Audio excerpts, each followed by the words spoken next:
cek.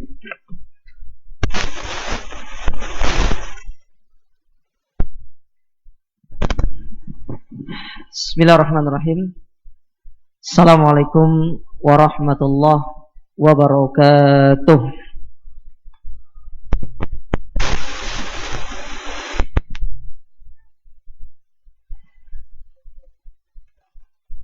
Innal hamdalillah nahmaduhu wa nasta'inuhu wa nastaghfiruh wa na'udzu billahi min syururi anfusina wa min sayyiati a'malina.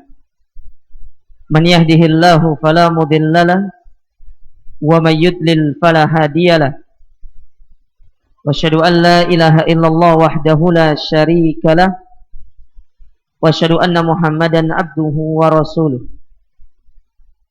Allahumma salli wa sallim wa barik wa an'im wa rasuluh ala abdika wa rasulika nabina Muhammadin wa ala alihi wa ashabihi wa man tabi'ahum bi ihsanin ila yaumiddin. Amma ba'du. Yang kami hormati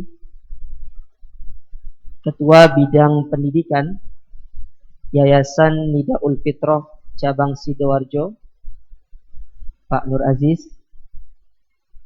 Yang kami hormati Ketua atau Kepala PKBM Permata Sunnah, Ustadz Niko tadi itu ya, betul ya. Yang kami hormati komite dari PKBM Permata Sunnah, kemudian takmir dari Masjid Nidaul Fitrah, para asatidzah, dan juga para wali santri yang semoga senantiasa dirahmati dan dimuliakan oleh Allah Subhanahu wa ta'ala. Pertama-tama, marilah kita senantiasa bersyukur kepada Allah atas segala kenikmatan yang Allah berikan kepada kita, terutama di kesempatan yang berbahagia ini. Kita diberikan kesempatan untuk berkumpul di tempat yang mulia ini, di salah satu di antara rumah-rumahnya, di dalam sebuah kegiatan yang insya Allah sangat bermanfaat, baik untuk para jamaah sekalian dan secara khusus bagi saya pribadi. Saya ingin defense di awal sebenarnya ini. Ya, ingin apa istilahnya, membentengi diri di awal dulu, supaya nanti di belakang tidak ada omongan-omongan. Sejujurnya, ya, saya itu satu, kurang cocok berbicara di depan sini di hadapan para wali santri. Karena insya Allah antum lebih berpengalaman sebenarnya dalam masalah ini. Antum yang mungkin bisa jadi anaknya sudah besar, ya sudah SD, sudah SMP, apalagi sudah SMA, bahkan mungkin sudah kuliah. Itu harusnya lebih berpengalaman untuk berbicara di sini daripada saya. Anak saya masih usia 4 tahun, ya. 4 tahun yang pertama, yang nomor 2 baru usia 1 tahun 3 bulan. Ya, kalau mungkin umuran jagung itu ya baru seumur jagung lah, baru ditanam, ya, dan baru mungkin tumbuh tunasnya. Jadi kalau nanti di dalam penyampaian saya ada yang kurang tepat atau yang kurang berkenan, saya sudah minta maaf di awal. Nah, ini yang pertama. Yang kedua, sejujurnya saya itu kajian parenting itu baru pertama kali ya kayak gini. Ya di sini. Ya. Saya itu sampai sholat, apa istilahnya? Sholat istikharah. Terima nggak ya? Ya. Terima nggak ya saya kajian ini? Saya nyampaikan masalah parenting ini. Ya, dihubungi sama Pak Aziz. Terima nggak ya saya sholat istikharah setelah beliau hubungi saya? Ya, ya Allah Ta'ala menyuruh saya untuk ya sudah, bismillah berangkat.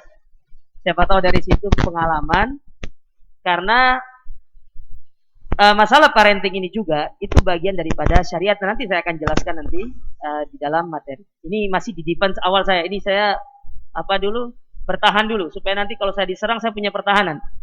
Ya. Biar nanti kalau diserang tidak ada pertahanan kan susah. Kayak kita main bola nggak ada back, ya kebobolan, Pak. Ya. Jadi saya bertahan dulu nih di depan. Ya. Itu dua hal yang ingin saya sampaikan pertama kali. Bahwa saya ini baru mengisi terkait masalah parenting seperti ini. Tapi kalau misalkan sifatnya kayak kajian-kajian yang itu seperti pranikah misalkan, ataupun yang berkaitan dengan bagaimana pola pendidikan anak yang sifatnya secara global, maka insya Allah hal-hal yang demikian sudah pernah kita lakukan. Ya, sudah pernah kita lakukan. Tapi kalau yang misalnya sifatnya sangat mendasar seperti ini, maka ini pengalaman pertama saya. Saya berharap kepada para wali santri jangan mentertawakan saya. Ya. Nanti kalau ada masukan, saya sangat menerima yang namanya masukan itu, menerima yang namanya kritikan itu. Kalau ada lebihnya, itu semata-mata datang dari karunia Allah Subhanahu wa Ta'ala. Ini saya gemetar loh ini. Saya gemetar loh ini.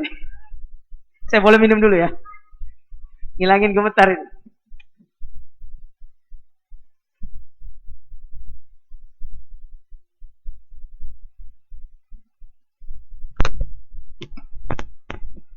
Para jamaah yang dirahmati dan dimuliakan oleh Allah, Islam itu merupakan agama yang sangat mulia. Di antara kemuliaan Islam yang Allah Subhanahu wa Ta'ala berikan kepada agama ini, Allah menjadikan agama ini sebagai agama yang sempurna. Sebagai agama yang sempurna.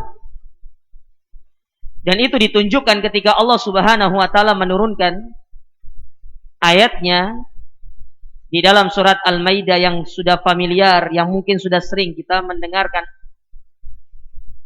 yaitu Allah Ta'ala mengatakan al-yawma akmaltu lakum dinakum wa atmamtu alaikum ni'mati wa raditu lakumul islam madina. Bahwasanya pada hari ini, pada hari Arafah, ketika Nabi sedang berhaji, Allah turunkan ayat itu untuk menjelaskan agama Islam ini sudah sempurna. Sudah dijelaskan semuanya. Bahkan di dalam khutbah beliau tersebut, Nabi SAW pun menyampaikan kepada para sahabat-sahabat beliau dan juga para kaum muslimin yang hadir pada waktu itu. Beliau mengatakan, ma baqiya syai'un yuqarribunakum ilal jannah wa yubaidunakum anin nar qad buyyina lakum. Apa-apa yang bisa mendekatkan kalian kepada surga dan menjauhkan kalian dari api neraka, semuanya telah dijelaskan oleh Nabi SAW. Jadi Islam adalah agama yang sudah sempurna. Segala sesuatu yang kita butuhkan itu ada di dalam agama Islam. Sehingga segala hal yang dibutuhkan oleh manusia itu semuanya ada di dalam agama Islam, termasuk permasalahan yang sifatnya kontemporer seperti ini, masalah parenting. Kita sebut parenting ini masalah kontemporer di dunia kita sekarang ini. Karena istilah-istilah parenting itu sendiri adalah istilah yang baru muncul di belakangan-belakangan ini. Tapi sebenarnya parenting itu sendiri merupakan sebuah sub pembahasan agama yang itu sudah diajarkan 14 abad yang lalu oleh Nabi Shallallahu Alaihi Wasallam. Namun baru dimunculkan sekarang ini. Ya, dan ini bukan perkara yang buruk. Tentu ini merupakan perkara yang baik. Bahwasanya ada istilah-istilah yang seperti ini. Ya, yang dikenal di dalam agama kita. Namun dengan nama yang berbeda. Kalau sekarang mungkin namanya parenting. Kalau panjenengan melihat ke dalam buku-buku pendidikan para ulama, pendidikan para salaf, maka kita akan dapati parenting itu kalau diterjemahkan ke dalam bahasa Arab disebut dengan tarbiyatul aulad. Tarbiyatul aulad. Pendidikan anak. Ya.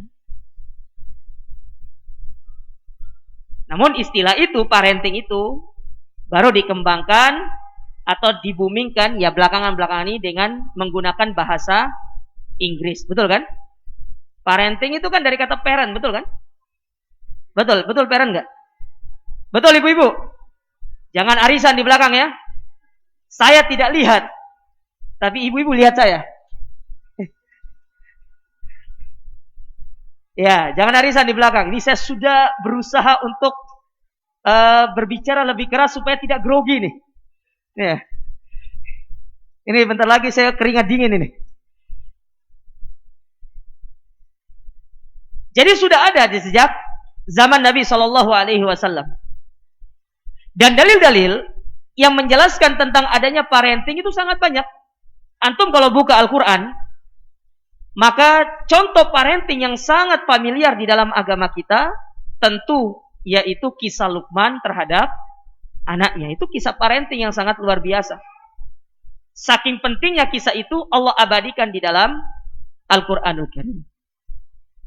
Nah, ini yang pertama, bahwasanya istilah parenting itu sendiri itu merupakan istilah yang secara bahasa istilahnya itu merupakan perkara yang sifatnya kontemporer, tapi pada hakikatnya hal tersebut sudah dijelaskan oleh Nabi Shallallahu Alaihi Wasallam 14 abad yang lalu. Ini masih belum masuk ke materi kita ya. Ini saya intermezzo dulu nih. Saya bawa dulu alurnya dulu. Kemudian masyarakat muslimin yang senantiasa dirahmati dan dimuliakan oleh Allah. Berbicara tentang parenting, maka kita berbicara tentang anak dan juga tentang orang tua. Karena parenting itu tidak lepas dari dua pelaku ini, yaitu yang berkaitan dengan anak, kemudian yang berkaitan dengan orang tua. Kita fokuskan di anak terlebih dahulu. Anak itu merupakan anugerah yang sangat luar biasa di sisi Allah Subhanahu wa taala. Merupakan anugerah yang luar biasa. Saking luar biasanya anak ini, Allah Subhanahu wa taala menjanjikan pahala yang besar bagi orang tua yang mampu untuk mendidik anaknya dengan sebaik-baiknya. Allah taala berfirman dalam surat At-Taghabun, kata Allah Subhanahu wa taala, "Innama amwalukum wa auladukum fitnah." Bahwasanya harta kalian dan anak-anak kalian itu fitnah. Apa maksudnya fitnah di situ? Ujian. Bagi siapa ujian anak itu? Bagi orang tuanya. Anak itu ujian bagi orang tuanya. Cobaan bagi orang tuanya. Ketika seorang bapak dan ibu, dia bisa lahir, bisa keluar dari ujian tersebut, dia bisa sukses melawan ujian tersebut, Allah tutup ayat itu dengan mengatakan, "Wallahu indahu ajrun adzim." Sesungguhnya bagi mereka Allah siapkan pahala yang besar.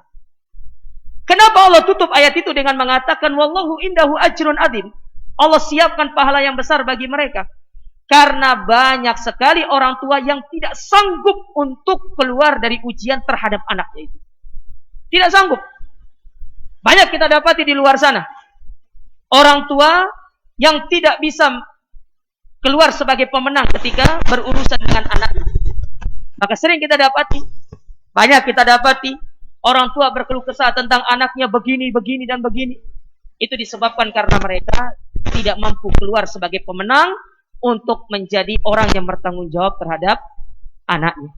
Makanya Allah mengikat ayat itu dengan mengatakan wallahu indahu ajrun adzim. Di balik kita mendidik anak itu merupakan pahala yang sangat besar di sisi Allah Subhanahu wa taala. Dalam hadis Nabi Shallallahu Alaihi Wasallam misalkan yang menjelaskan tentang parenting, Nabi SAW pernah bersabda, "Kullukum ra'in wa kullukum mas'ulun an ra'iyati." Setiap kalian itu merupakan pemimpin dan setiap pemimpin bertanggung jawab terhadap apa yang dia pimpin. Orang tua dia bertanggung jawab terhadap anaknya. Maka hadis ini kata para ulama sering dibawa untuk menjadi hadis yang berkaitan dengan parenting. Bahwasanya orang tua punya tanggung jawab untuk bagaimana dia itu memberikan pelayanan yang terbaik kepada anak. Jadi anak itu anugerah yang sangat luar biasa. Anak itu merupakan kenikmatan yang Allah berikan kepada hamba-hambanya. Maka coba kita lihat, ketika ada pasangan suami istri yang mereka tidak memiliki anak, mereka menganggap pernikahannya itu belum sempurna karena belum hadirnya seorang anak yang menghiasi kehidupan mereka. Oleh karenanya, ini penting bagi orang tua untuk memahami konsep dasar ini, bahwasanya anak itu merupakan anugerah yang luar biasa dan dia merupakan aset yang berharga yang perlu untuk kita jaga dengan sebaik-baiknya. Ibarat kata, kalau kita mendapati permata atau misalkan mutiara, kita sudah bahagia, mendapatkan berlian sudah bahagia, maka mendapatkan seorang anak itu jauh harus lebih bahagia daripada yang demikian. Kenapa demikian? Karena Nabi Shallallahu Alaihi Wasallam pernah bersabda bahwasanya ketika seorang meninggal dunia, niscaya seluruh amal ibadah akan terputus kecuali dari 3 hal. Nabi menyebutkan salah satunya dari anak-anak yang soleh. Nah, kita katakan anak itu aset yang berharga, yang perlu untuk dijaga. Kemudian masyiral muslimin, itu berkaitan dengan anak. Kemudian yang ingin saya clearkan terlebih dahulu, di dalam agama kita, parenting itu disebut dengan istilah tarbiyah. Tarbiyah, bukan dengan taklim. Beda taklim dengan tarbiyah. Apa bedanya taklim dengan tarbiyah? Kata para ulama, taklim itu tidak mencakup tarbiyah. Tapi kalau kita ngomong tarbiyah, maka salah satu komponen dari tarbiyah itu masuk ke dalamnya adalah taklim. Sehingga tatkala kita membaca kitab-kitab para ulama, tarbiyah itu atau tarbiyatul aulad, mereka memiliki 3 komponen penting. Ya, dan ini yang harus dipahami oleh kita sebagai orang tua. 3 komponen penting. Yang pertama, tarbiyah itu memiliki komponen yang namanya taklim. Apa sih taklim itu? Taklim itu mengajarkan. Ya, kita mengajarkan. Apa yang kita ajarkan kepada anak kita? Kata Nabi Shallallahu Alaihi Wasallam, muru auladakum bis sholati wahum sab'u sinin. Perintahkanlah kepada anakmu untuk sholat dan tatkala mereka 7 tahun. Hadis ini disarah oleh para syurahul hadis, oleh beberapa ulama hadis. Kita kalau membaca hadis ini, selalu konteksnya itu orang tua mengajarkan anaknya tentang apa? Sholat. Padahal hadis ini salah satu pelajaran yang disebut oleh para ulama. Hadis ini merupakan hadis yang menjelaskan kepada orang tua tentang pentingnya orang tua itu mengajar pendidikan agama kepada anaknya. Itu yang disebut dengan taklim. Maka di sini orang tua dituntut untuk punya ilmu.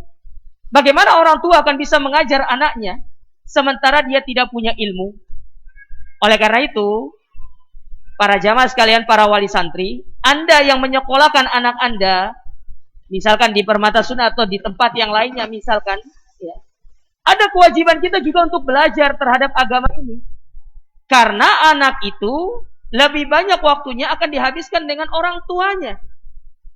Bagaimana orang tuanya akan mengajarkan pendidikan agama kepada anaknya sementara dia tidak punya ilmu? Apa kata orang Arab? Faqidu syai' la yu'ti. Orang nggak punya sesuatu itu tidak bisa memberi dia.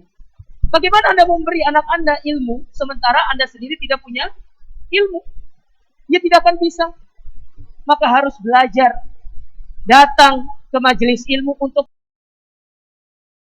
belajar. Maka tatkala ketika orang tua datang ke majelis ilmu untuk belajar, niat yang pertama kali yang harus dia tanamkan di dalam dirinya adalah dia belajar untuk dia ajarkan kepada anaknya. Itu yang pertama kali yang harus ditanamkan orang-orang. Bukan untuk debat di media sosial, bukan untuk saling adu argumen di WA, di Facebook atau segala macam. Niatkan pertama kali ketika belajar datang ke masjid ini untuk menuntut ilmu. Saya ingin ngajarin anak saya. Sebagai realisasi dari firman Allah, Ya ayyuhalladzina amanu qu anfusakum wa ahlikum naro. Bukan niatnya untuk debat, bukan niatnya untuk saya dipingin kita seperti orang alim. Enggak. Ajarkan anak. Niatkan untuk ngajarin anak. Siapa yang mau ngajarin anak kita kalau bukan kita? Di sekolah itu jamnya terbatas. Tapi kita ngajarin anak kita di rumah, terserah kita waktunya. Nah, ini akan saya sampaikan nanti juga.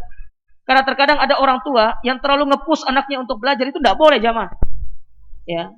Apalagi anak-anak masih kecil gitu kan. Ya, dia tidak boleh di-push untuk belajar. Nanti akan saya singgung sedikit nanti.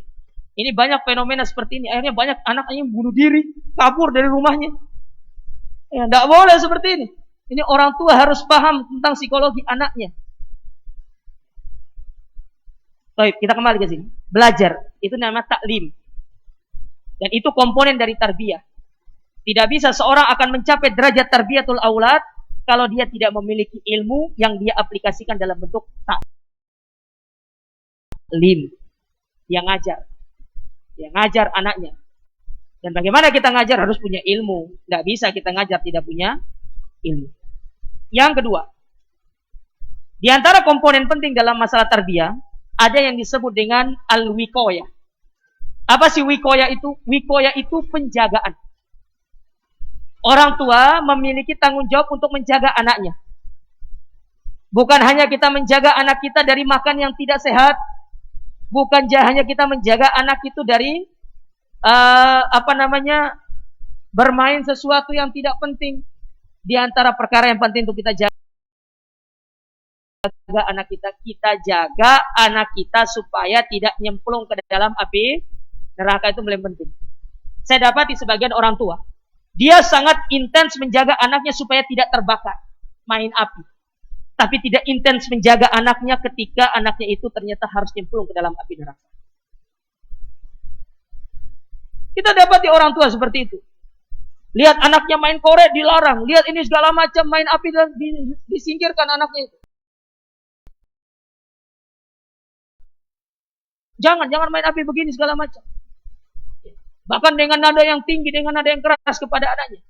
Tapi giliran anaknya melakukan sesuatu yang bisa menyebabkan dia masuk ke dalam api neraka, dia tidak melakukan. Dia tidak melakukan penjagaan di situ. Maka itu belum dikatakan kita melakukan tarbiyah.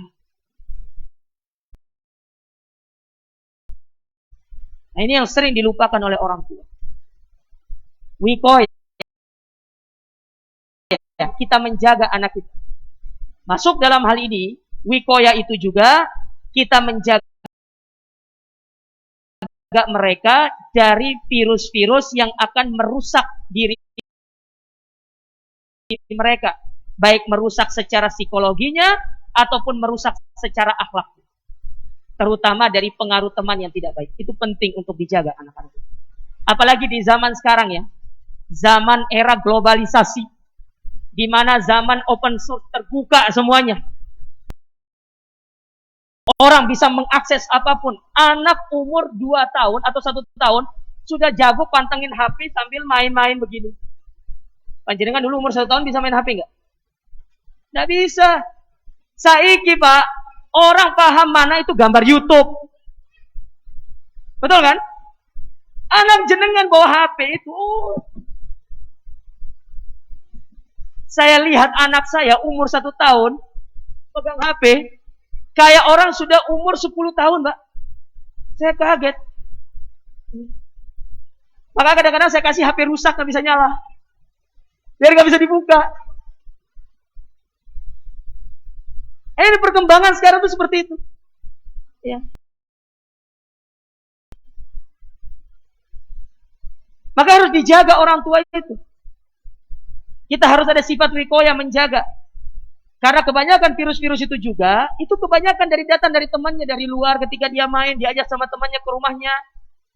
Kita dapati temannya juga ternyata orang tuanya itu tidak penting, tidak terlalu penting menjaga anaknya. Bahkan dibiarkan, HP dibiarkan, apa segala macam dibiarkan. Akhirnya dia ya melakukan hal-hal yang dia inginkan terserah dia. Tanpa ada penjagaan orang tua. Anak kita main sama dia. Akhirnya ketularan.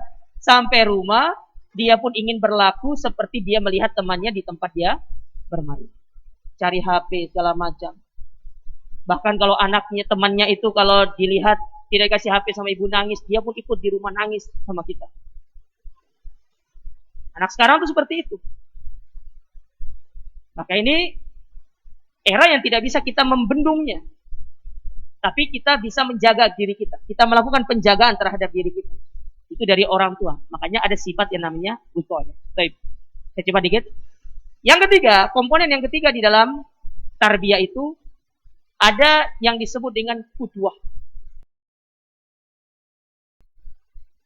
Panutan. Nah, ini yang sering dilupakan orang tua ini. Orang tua itu ingin menyuruh anaknya jadi anak soleh dan soleha. Tapi dia tidak pernah mencontohkan kepada anaknya. Hanya ngomong. Kalau bahasa orang sekarang itu apa namanya? Omdo. Ngomong. Anaknya disuruh sholat, nah sholat. Tapi dia tetap tidak bergerak dari tempat duduknya untuk sholat. Hanya ngomong. Nabi SAW adalah orang yang sedikit berbicara ketika ini mencontohkan. Beliau memberikan contoh dengan perbuatan kepada para sahabat. Nah, ini yang kurang dari kita, qudwah. Kita kalau ingin ngajarin anak kita tentang tata cara sholat, bukan dengan kita menyuruhnya. Ajak dia berangkat ke masjid kalau laki-laki itu. Kalau perempuan, ibunya yang ngajarin. Nah, ayo sholat. Ya. Urusan nanti dia khusyuk, dia diam atau tidak, itu urusan belakangan. Yang penting dia itu lihat kita melaksanakan sholat. Karena yang akan termindset di dalam anak itu ya, ingat ya, termindset di dalam otak anak itu, oh orang tua saya ngajarin saya, tapi dengan contoh, oh dia ngajarin, dia mempraktekkan, bukan sekedar ngomong, tapi benar-benar dia praktekkan. Ketika kita mengajarin anak kita, jangan berbohong, orang tua jangan bohong, malah orang tuanya bohong, sudah janji belikan mainan, tapi nyatanya tidak dibelikan, itu namanya bohong, tidak boleh. Anda kalau sudah janji, belikan. Ya, belikan. Karena itu akan termindset di dalam otak anak kita. Dan ini yang sering dilupakan oleh orang tua sebagai qudwah. Menyuruh anaknya, tapi dia tidak memberikan contoh. Anaknya disuruh untuk bersedekah, tapi dia tidak pernah sedekah. Anaknya disuruh untuk berbakti, tapi dia tidak pernah berbakti sama orang tua. Anaknya disuruh untuk berbuat baik sama orang, dia tidak pernah berbuat baik sama orang. Ini orang tua harus memberikan contoh, qudwah. Baru itu dikatakan sebagai tarbiyah. Nah, ini 3 komponen yang disebutkan oleh para ulama terkait yang berkaitan dengan yang namanya tarbiyah. Yang pertama tadi adalah taklim, mengajarkan. Yang kedua adalah al-wiqayah, kita menjaga. Dan yang ketiga adalah kita qudwah, memberikan contoh kepada anak kita supaya anak tersebut bisa meniru kita. Ini yang berkaitan dengan tarbiyah. Kemudian para wali santri yang semoga senantiasa dirahmati dan dimuliakan oleh Allah, kita mencoba untuk menyinggung tema kita tentang pendidikan sunnah di era globalisasi sekarang ini.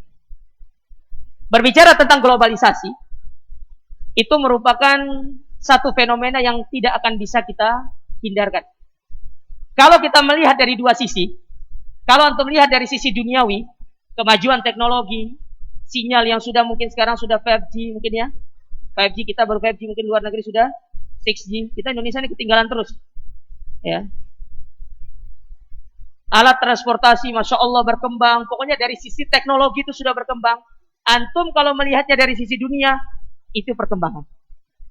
Saya ulangi, antum kalau melihat dari sudut pandang dunia, itu perkembangan. Tapi kalau antum lihat dari sudut pandang syariat, maka itu PR besar bagi kita orang tua. Kenapa demikian? Karena globalisasi, teknologi itu bagaikan pisau bermata 2. Tinggal bagaimana antum menggunakannya. Kita kaitkan dengan pendidikan. Pendidikan sekarang itu tidak bisa dilepaskan dari yang namanya teknologi. Kalau ada pendidikan yang tidak ada teknologi, itu dijamin pendidikan itu ketinggalan. Tidak akan diburu sama orang. Makanya sekarang sekolah-sekolah itu Dia berupaya untuk bagaimana memberikan sebuah fasilitas yang bagus, terutama dari sisi teknologinya. Tapi harus diingat, di situ ada sebuah tanggung jawab besar bagi kita, terutama bagi orang tua. Ya, bagi orang tua.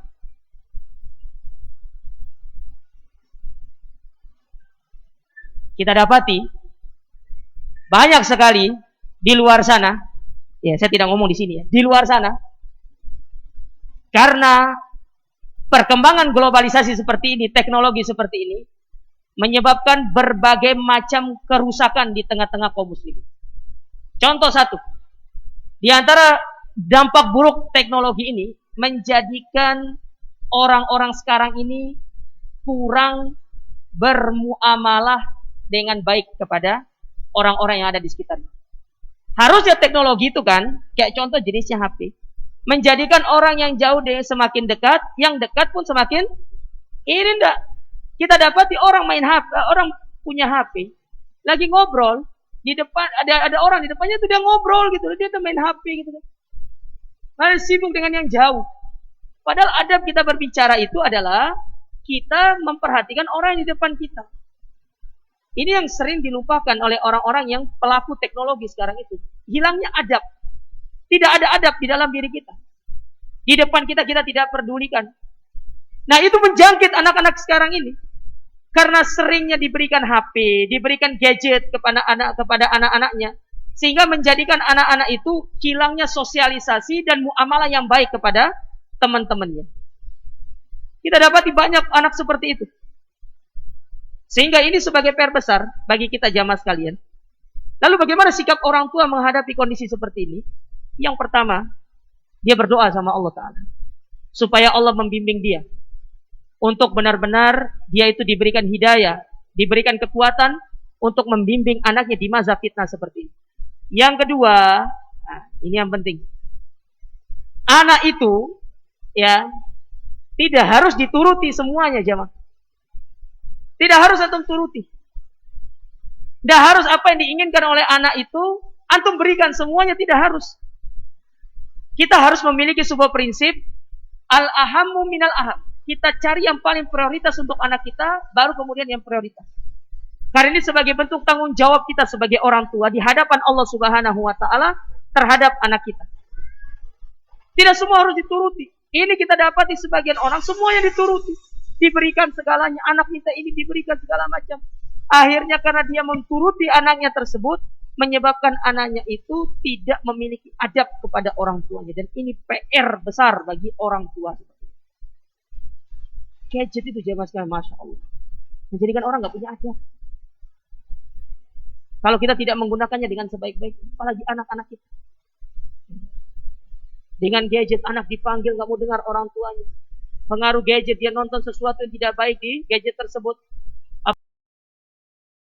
Apalagi dia menonton adegan-adegan yang sifatnya itu kekerasan segala macam, itu dipraktekkan. Dia ada di dalam kehidupan nyata kita. Menonton hal-hal yang sifatnya itu merusak moral, itu ditularkan kepada orang. Ini penting orang tua untuk membatasi seperti ini. Tidak harus semua diberikan. Tidak apa-apa anak antum itu nangis, supaya antum punya pertanggungjawaban di hadapan Allah Subhanahu wa taala. Karena kalau antum memberikan segalanya, kemudian menjerumuskan anak antum ke dalam perkara yang tidak baik seperti itu, hati-hati. Amr bin Qais al-Mulai, dia pernah mengatakan bahwasanya seorang anak itu akan menggugat orang tuanya nanti di hari kiamat. Di antara sebabnya karena orang tua itu tidak perhatian terhadap anaknya dalam masalah-masalah yang bermanfaat. Dia tidak harus diberikan semuanya. Kita dapati supaya dituruti, diinikan, diberikan, dibelikan segala macam. Itu tidak bagus. Fatimah radhiyallahu taala anha ketika datang kepada Nabi sallallahu alaihi wasallam meminta untuk diberikan budak. Apa jawaban Nabi kepada kepada Fatimah radhiyallahu taala anha? Nabi tidak menurutinya, padahal ini adalah putri yang sangat dicintai, tinggal satu-satunya. Nabi tidak menurutinya. Tapi justru Nabi mengajarkan kepada Fatimah, kalau kamu mau, aku ajarkan kepadamu satu doa, yang mana kamu amalkan doa ini, Allah mencukupkan segalanya kepadamu. Antum kan tidak mungkin ngomong begitu sama anak antum. Ya. Karena dia belum ngerti. Tapi dari sini para ulama mengambil satu poin, terkadang itu tidak boleh dituruti semuanya apa yang diinginkan oleh anak itu. Kalau dia nangis, sudah biarkan sudah nangis. Ya, ditenangkan dengan cara yang baik, bukan dibelikan dengan apa yang dia inginkan. Kalau sudah seperti itu, nanti syaitan akan bermain di dalam diri kita, menyebabkan kita pun lalai terus melakukan hal yang demikian kepada anak-anak kita. Yang ada terjadi, kita pun akan menjadi lemah, dan antum masuk ke dalam firman Allah tadi, innama amwalakum wa auladakum fitnah. Anak itu sebagai fitnah, ujian yang tidak bisa kita lepas darinya. Nah, ini yang kedua aja. Yang ketiga, yang dilakukan oleh orang tua, pentingnya orang tua itu senantiasa terus untuk belajar, ya. Terutama bagaimana kita menghadapi anak-anak yang demikian. Makanya Islam itu tidak membatasi kita untuk belajar perkara-perkara yang sifatnya duniawi selama itu bermanfaat. Antum boleh belajar tentang psikologi perkembangan anak, tapi psikologi yang benar, yang tidak bertentangan dengan syariat. Jangan psikologi yang kebarat-baratan. Kita ini terlalu bangga dengan psikologi barat, dengan pendidikan barat. Islam sudah ada semuanya, sudah dijelaskan semuanya. Ya, sudah dijelaskan semuanya di dalam Islam itu. Cuma kita yang jarang baca aja, tidak pernah membaca apa yang dijelaskan oleh Nabi Shallallahu Alaihi Wasallam. Ya, mendapati anak yang misalnya kita ingin mengajarkan adab kepada dia karena dia salah dalam satu adab misalkan. Nabi mencontohkan di dalam hadis Umar ibn Wahab, ketika Nabi SAW menegur Umar ibn Wahab itu lagi makan, tapi makannya itu tidak teratur. Ya, dia makan, namun makannya itu tangannya itu ke sana sini. Ya. Kemudian dia makan dengan tangan kirinya. Nabi SAW mengatakan dengan bahasa yang sangat indah, ya gulam, kalau kamu mau makan, baca bismillah dengan tangan kanan dan mulai dari yang paling dekat denganmu. Dijelaskan sama Nabi SAW. Ini contoh sebenarnya ada dalam Islam. Cuma mungkin terkadang kita tidak pernah belajar. Kita lebih condong kepada pendidikan psikologi barat yang itu bertentangan dengan nilai-nilai syariat. Padahal kalau antum baca hadis itu jemaah sekalian, lihat ya, hadis itu dijelaskan oleh para ulama tentang nilai psikologi dari hadis itu. Apa sih nilai psikologinya? Bagaimana menegur anak itu tidak boleh keras. Ya, tidak boleh keras negur anak itu. Tidak boleh dengan teriak. Tidak boleh dengan kita memarahinya. Berikan dia nasihat yang baik. Dengan tutur kata yang lembut. Dengan bahasa yang santun kepada anak. Kenapa? Karena dia akan merekam apa yang dilakukan oleh orang tuanya. Antum kalau terbiasa negur anak antum keras, dia akan tumbuh dengan seperti itu. Dia akan tumbuh dengan seperti itu. Karena pola asuh antum yang seperti itu, secara tidak langsung antum membentuk karakter mereka seperti itu. Orang yang dibentuk dengan pola karakter yang keras, hidupnya maka tumbuhnya dengan keras. Tapi coba lihat Nabi SAW. Nabi membentuk karakter para sahabat dan orang-orang yang tinggal dengan beliau dengan lembut. Anas bin Malik menceritakan 10 tahun aku bersama Nabi SAW, Nabi tidak pernah memarahiku. Tumbuh menjadi seorang yang memiliki jiwa empati. Kalau mungkin bahasa sekarang itu yang disebut dengan welas kasih gitu loh. Tumbuh dengan seperti itu. Kadang kita ini Masya Allah. Ya memang kita bukan Nabi, tapi kita berusaha untuk yang demikian. Kita mendidik anak kita, kita mengayomi mereka, kita kemudian menegur mereka dengan cara yang baik. Ya. Ini yang sering dilupakan kita oleh orang-orang tua di zaman sekarang. Tapi insya Allah antum itu orang yang berpengalaman. Contoh yang lain misalkan, di antara contoh Nabi Shallallahu Alaihi Wasallam bersama anak-anak kecil, ya, di dalam masalah ini, di dalam masalah kita menegur anak kita, ya kita menasihati anak kita, seperti yang dilakukan oleh Nabi SAW ketika bertemu dengan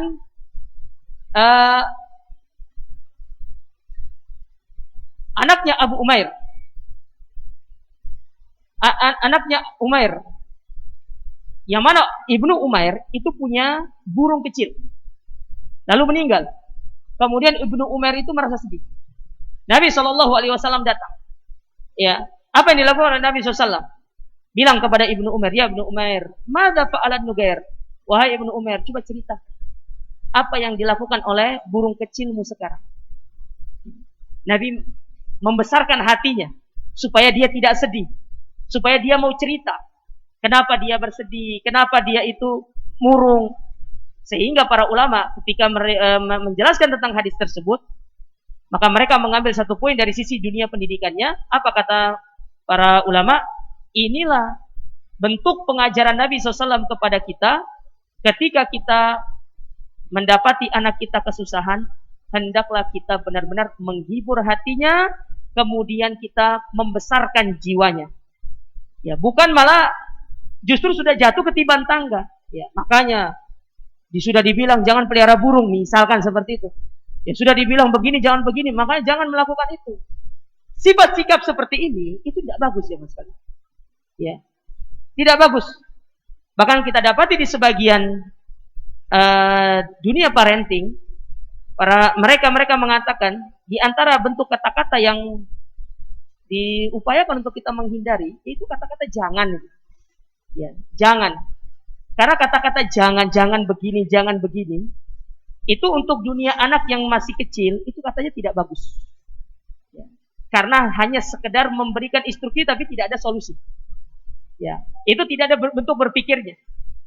Tapi mereka mengupayakan supaya kita mengganti kata-kata jangan itu dengan misalkan, ya kalau anak kita lagi bermain pisau, kita ganti dengan bahasa jangan, bukan jangan bermain pisau, tapi bilang hati-hati nanti luka, kalau luka keluar darah. Jadi disuruh untuk anak itu berpikir. Ya. Karena itu dalam taraf untuk kita membangun pola pikirnya. Itu disebutkan oleh sebagian dari para ustadz-ustadz kita yang memang mereka fokus dalam dunia parenting seperti itu. Ala kulli hal, intinya bahwasanya Islam itu ya adalah agama yang sangat luar biasa di dalam masalah ini. Ya, dalam memberikan pengajaran-pengajaran kepada anak-anak terkait masalah parenting terutama kepada orang tua.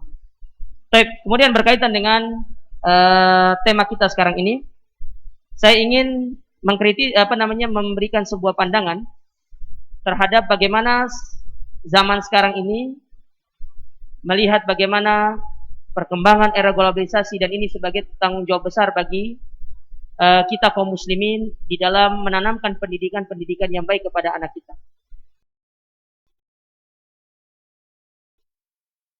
Yang pertama yang perlu untuk kita lakukan sekarang ini adalah hendaklah benar-benar orang tua itu mencari sekolah yang senantiasa mengorientasikan pendidikannya untuk penanaman akhlak. Itu penting. Di zaman sekarang itu akhlak itu penting, jemaah. Kenapa akhlak itu penting? Dengan akhlak itu seorang akan dihargai. Orang punya etika, punya moral itu dihargai sama orang. Kalau orang itu tidak punya etika, tidak punya moral, itu yang menyebabkan orang itu tidak bernilai di hadapan manusia yang lainnya.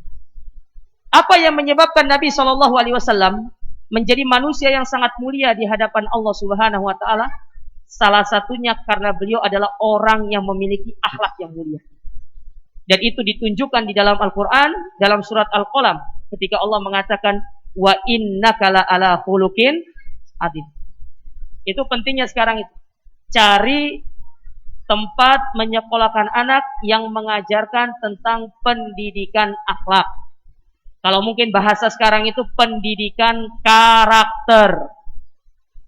Bukan karakternya kebarat-baratan, tapi karakter Islam. Islami.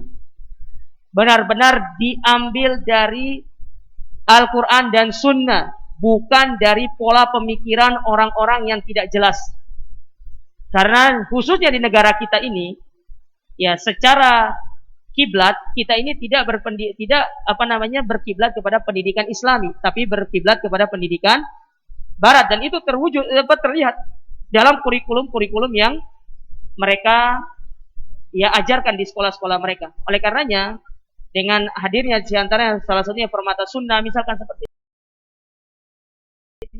ini merupakan salah satu bentuk istilahnya solusi untuk kita menyekolahkan anak kita di tempat-tempat yang mengajarkan tentang akhlak di dalamnya.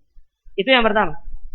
Yang kedua, di zaman sekarang itu perlu kita mengajarkan kepada anak-anak kita untuk selalu senantiasa mengenal tentang Allah Subhanahu wa taala. Ini penting.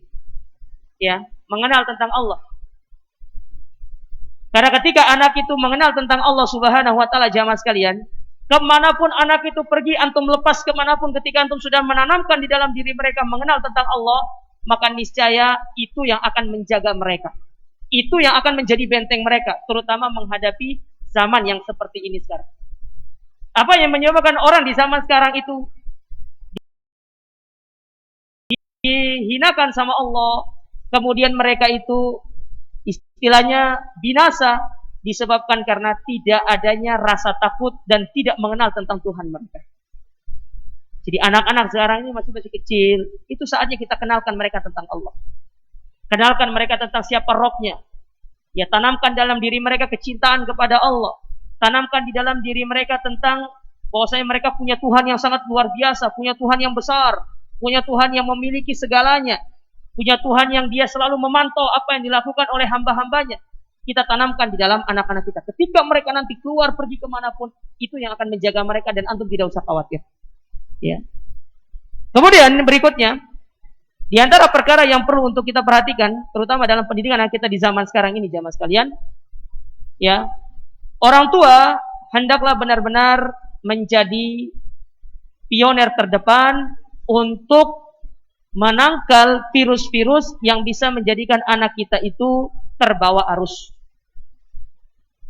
Kadang orang tua itu tidak ikut serta di dalam pendidikan anaknya. Dia hanya fokus untuk ya memberikan pendidikan itu kepada sekolah. Itu tidak cukup, jamaah sekalian. Di rumah itu penting untuk kita bertanya sama anak kita. Paling tidak basa-basi lah sama anak itu tanya, "Nah, tadi sekolah belajar apa?" Itu sebagai bentuk kita apa? Mensukseskan pendidikan yang dilakukan di sekolah. Kalau hanya sekedar ngantar ke sekolah, jemput pulang di rumah, tidak ada obrolan apa-apa, ya, tidak ngobrol sama anaknya. Bahkan orang tua, bapak tidak dekat sama anaknya. Padahal anak itu sangat butuh kepada sosok seorang bapak. Karena bapak itu sebagai pelindung dia. Ini kurang baik seperti ini. Tidak membangun sebuah komunikasi yang baik dengan anaknya. Ini kurang bagus. Hanya diserahkan kepada sekolah. Sudah pergi sekolah, berangkat, pulang, pergi sekolah, berangkat. Yang penting tahu anaknya berangkat sekolah, apa yang dia pelajari di rumah, di sekolahnya, sampai rumah tidak pernah ditanya. Tidak pernah diajak diskusi, tidak pernah diajak ngobrol. Disuruh belajar, sudah pergi belajar sana. Ada PR, kerjakan PR. Tidak pernah bertanya bagaimana kesulitan, apa yang kamu hadapi di sekolah. Kau punya masalah apa sama temanmu, tidak pernah ditanya seperti itu. Akhirnya ini membuat ada gap antara anak dengan orang tuanya. Dan ini yang menjadi sebab faktor utama tidak suksesnya pendidikan yang dicanangkan oleh sekolah terhadap anak kita. Karena kita tidak ikut andil, tidak berpartisipasi di dalamnya. Nah, ini yang perlu diperhatikan para jamaah sekalian. Jadi bukan hanya store anak, bayar SPP per bulan, store anak, kemudian sudah. Yang penting tahu anaknya keluar tuh dengan predikat yang baik. Tidak seperti itu. Ya, tanggung jawab kita tidak sampai situ. Benar itu bagian tanggung jawab, tapi ada tanggung jawab yang lainnya. Ketika mereka sudah pulang ke rumah, itu sudah jadi tanggung jawab kita. Kita bercerita dengan mereka, berbagi dengan mereka. Kita tanya mereka seperti apa. Ya. Jarang ada orang tua yang bertanya di sekolahnya, "Kamu tadi ngapain?" Ya.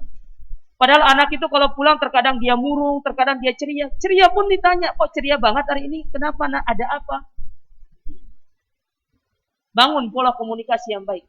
Jadilah orang yang akan menjadi benteng terhadap virus-virus yang bisa merusak mereka, jemaah sekalian.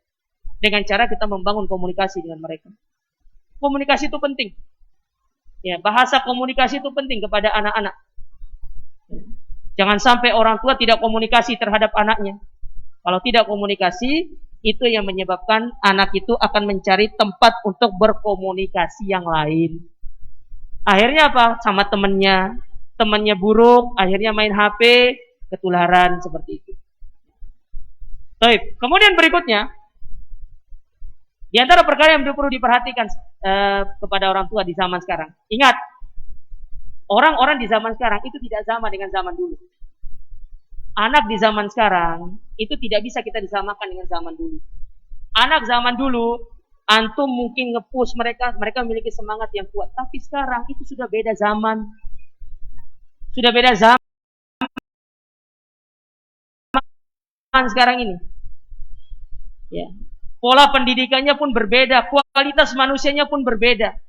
Zaman sekarang tidak seperti zamannya Imam Bukhari, tidak seperti zamannya Imam Ahmad, yang mana mereka itu kalau dipush semangat, semakin semangat. Anak sekarang beda jemaah, tidak sama seperti itu. Maka di sini pentingnya orang tua mengenali bagaimana kualitas dari anaknya, mengenali tentang bagaimana kekuatan dari anaknya, kepintaran anak itu penting untuk dikenali. Kita ini ada banyak orang tua tidak kenal sama anaknya. Bahkan yang lebih parah, anaknya itu suka dibanding-bandingkan sama yang lain. Lihat tuh, dia masa dia bisa kamu tidak bisa? Iya, memang bagus. Tapi kalau anak SD gitu kan tidak cocok. Tidak cocok jamaah sekalian. Karena anak itu memiliki pola belajar itu berbeda-beda. Pola belajar itu berbeda-beda. Saya dapati di pondok yang tempat saya ngajar. Ada anak, dia cocok ngapalnya itu di tengah keramaian. Tapi ada anak di tengah keramaian tidak cocok. Antum tidak bisa satukan metodenya seperti itu, tidak bisa. Yang ada, mereka akan berbenturan. Yang nggak bisa di tengah keramaian ngapal itu pasti dia tidak akan bisa untuk ngapal. Dan itu terbukti. Ketika kita coba menerapkan sistem itu kepada mereka, bahwasanya kita harus mengharuskan mereka dalam satu halaqah tidak boleh pindah-pindah. Terbukti, yang tidak bisa ngapal dalam kondisi rame, itu ketinggalan jauh dari teman-temannya yang bisa ngapal dalam kondisi rame. Tapi ketika kita biarkan dia, kamu pergi ngapal ke sana, silakan. Tapi yang penting kamu store ke kita. Dia bisa mengejar teman-temannya itu. Nah, ini yang harus dipahami oleh orang tua. Kadang kita punya dua anak, itu kemampuannya tidak sama, meskipun lahir dari rahim yang sama. Ya, tidak memiliki kemampuan yang sama. Ada satu anak yang memang cara belajarnya bisa kita tekan seperti itu, tapi ada anak yang tidak bisa. Akhirnya itu tadi, ketika semakin ditekan sama anaknya, sama orang tuanya, yang terjadi apa? Depresi. Anaknya pun tidak semangat, menyebabkan anaknya putus asa, bahkan menorehkan pola asuh yang buruk kepada anaknya, dan itu yang menyebabkan anaknya pun tidak semangat untuk dia belajar.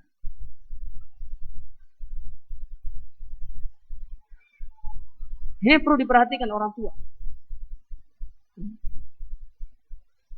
Tidak bisa kita samakan. Antum punya anak 5, tidak bisa metode yang sudah sukses di anak yang pertama untuk terapkan anak kedua, ketiga, keempat. Tidak sama jamaah sekali.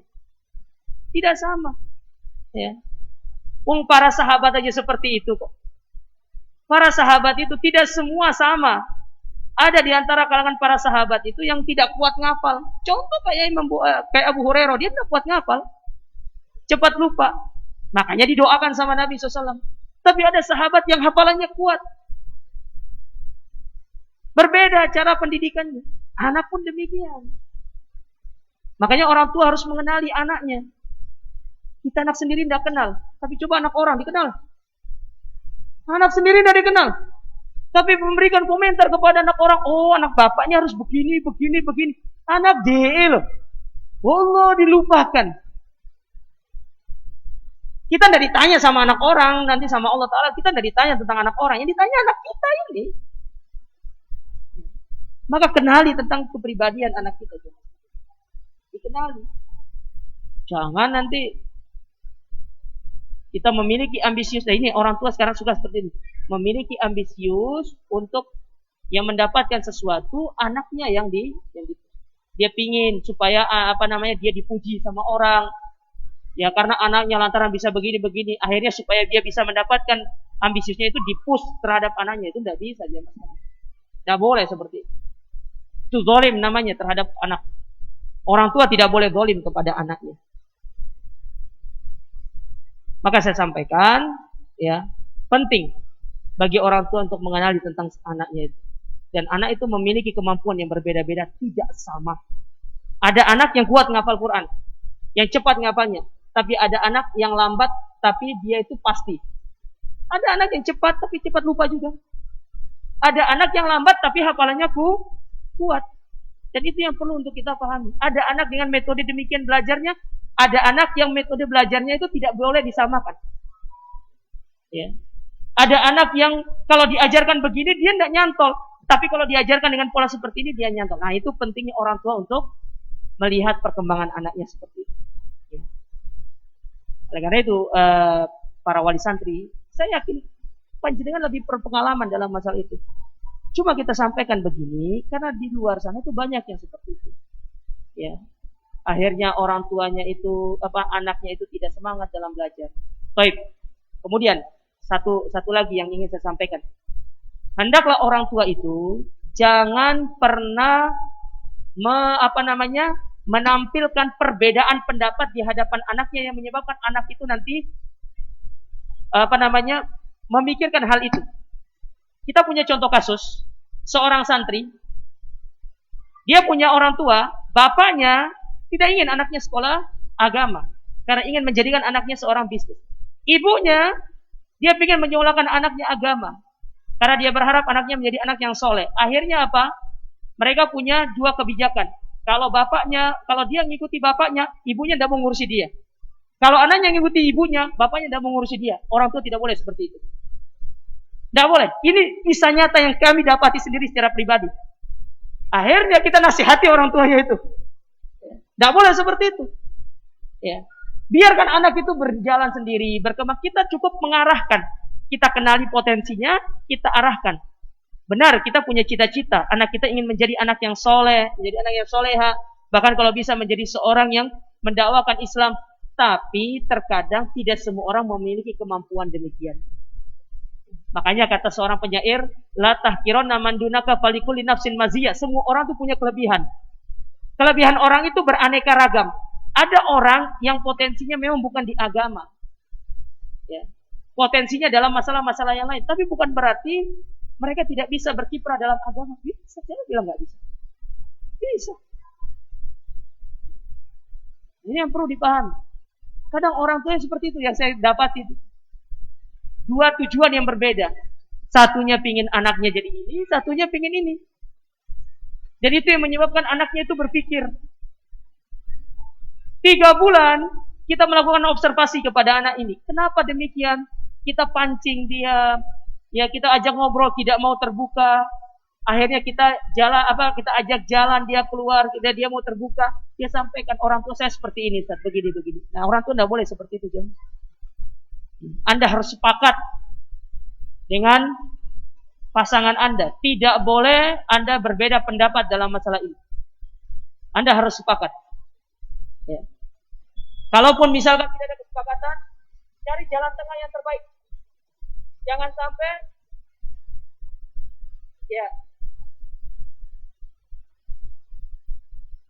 jangan sampai anak itu menjadi korban. Seperti yang kami rasakan ini. Dan kalau dari pihak sekolah mendapati kondisi demikian, tidak apa-apa untuk memanggil keduanya. Untuk memanggil orang tua tersebut. Supaya anak ini tidak jadi korban. Kasihan. Korban dari ambisi dari kedua orang tuanya. Nah, ini yang perlu untuk dipahami jamaah sekalian ya. Perlu untuk dipahami. Benar-benar harus dipahami. Kadang-kadang kita dapati kondisi seperti itu. Dan kami sudah merasakan sendiri. Ya, bagaimana susahnya kita berkomunikasi dengan anak seperti itu. Masya Allah. Tapi walhamdulillah. Dengan pertolongan dari Allah subhanahu wa ta'ala. Selama kita mau meminta pertolongan kepada Allah dan mencari solusi yang terbaik. Walhamdulillah. Anaknya kembali semangat, anaknya pun walhamdulillah sekarang sudah belajar seperti biasanya dan tidak lagi terbebani dengan pemikiran-pemikiran seperti itu. Nah, ini tantangan orang tua di zaman sekarang. Apalagi dengan ambisi orang tua yang ingin anaknya itu kelihatan sukses dari sisi duniawi. Yang terakhir yang ingin saya sampaikan, bahwasanya orang tua, kesuksesan orang tua itu bukan melihat anaknya sukses dari sisi duniawi. Tapi anak itu sukses ketika dia mampu menggeret tangan kita, memegang tangan kita untuk membawa kita masuk ke dalam surga. Itu suksesnya orang tua itu di situ. Ya.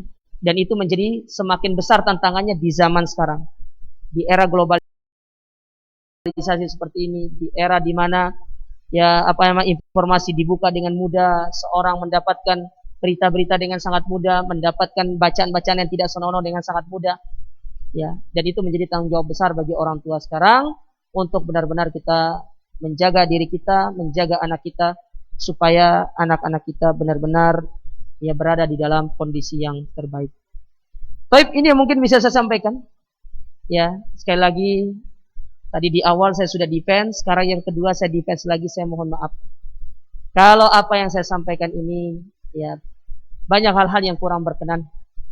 Ya, kami mohon maaf dengan sebesar-besarnya dan semoga Allah Subhanahu wa taala ke depannya memberikan kami kemampuan, kemudian meningkatkan kualitas ilmu lagi dalam masalah ini supaya kita bisa lebih menyampaikan dengan sebaik-baiknya kepada para jamaah sekalian terkait masalah parenting ini.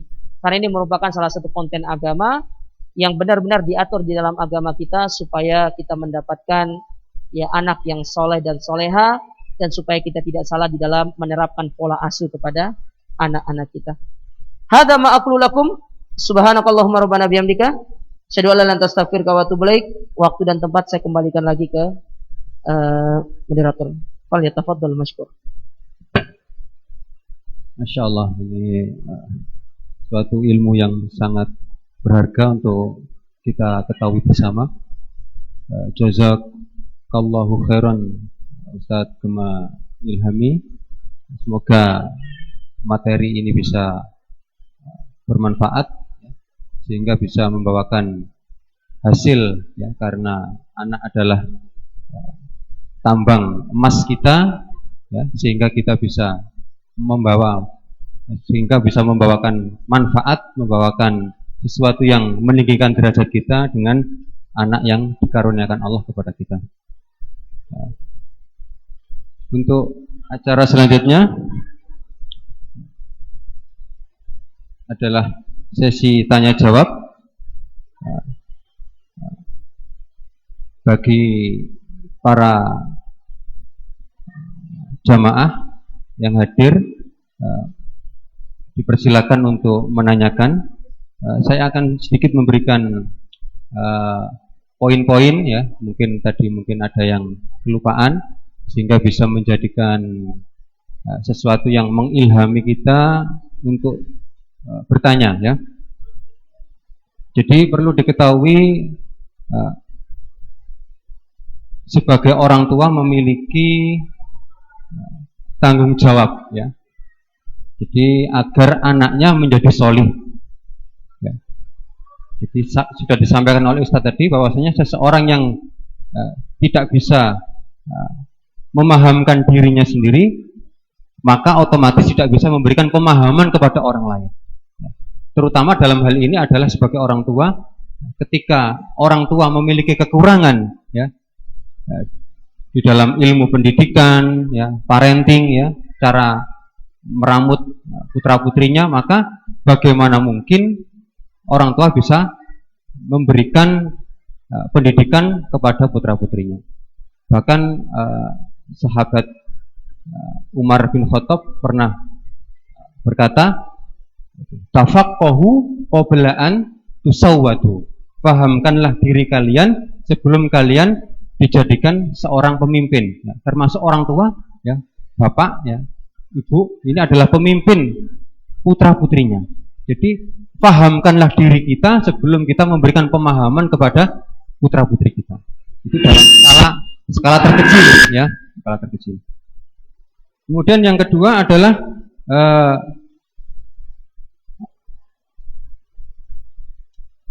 tentang media, yang mana media internet ya, terutama media sosial itu gandengannya, itu gadget ya, tidak bisa lepas dalam dunia pendidikan ya, tidak bisa lepas dalam dunia pendidikan.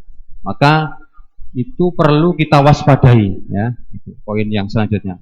Jadi kita di dalam pendidikan kita ya, hatta di sini Permata Sunnah tidak lepas dari yang namanya gadget teknologi. Nah, itu yang perlu kita waspadai. Nah, mungkin ada seputar pertanyaan tentang hal itu, ya silakan nanti ditanyakan. Kemudian poin yang terakhir adalah tentang psikologi kejiwaan ya, anak ya, itu perlu kita perhatikan ya, di dalam kita melakukan pendidikan ya, tarbiyah kepada putra-putri kita. Itu mungkin ada kasus-kasus yang sekiranya bisa disampaikan, nanti kita akan bahas bersama di sini. Misalnya seperti itu. Jazakumullah khairan. Barangkali ada yang mau bertanya, monggo. Ya, bismillah. Jazakumullah khairan atas waktu dan kecepatannya Ustadz. Izin bertanya Ustadz. Begini, bagaimana tindakan sekolah yang telah berusaha mendidik santri di sekolah sesuai dengan sunnah? Contohnya di sekolah kami, PKBM Permata Sunnah, ada visi Ustaz. Visinya yang pertama bertauhid, berakhlakul karimah, dan cinta Al-Quran. Tetapi di sekolah santri diajarkan untuk berwudu contohnya, dan ibadah sholat tepat waktu.